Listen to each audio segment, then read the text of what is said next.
Back to Close Up. There's so many big names leaving the stage in New Hampshire public life, from Fritz Weatherby to Jeanne Shaheen, that some of the other pending exits can fly under the radar.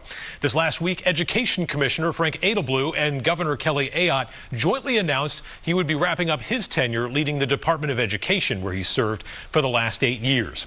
Edelblut's term officially ends later this month, but he will stay in holdover status through the end of the school year to facilitate an orderly transition and help with the state budget.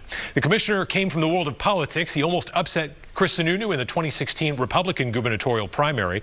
He didn't shy away from becoming a lightning rod for the policies he wanted to advance, from school choice to reshaping curricula regarding certain topics. We asked him about his decision to step away and his legacy in a one-on-one interview. So just working with the governor and knowing that my term is going to be up on March 23rd, and we want to make sure that we have a smooth transition.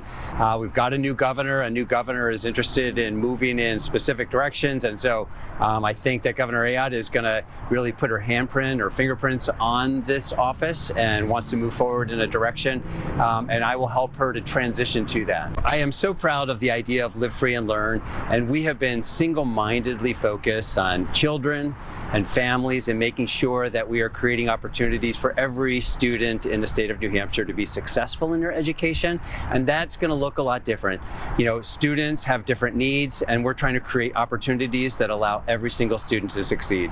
EFAs are a game changer for children, but they're a game changer for the education system as well. It is really what's needed to inject into education the impetus and the catalyst for the change that needs to take place. We know that education is pretty staid in terms of not changing over the last 150 years. So I have tried to introduce a degree of entrepreneurship into it.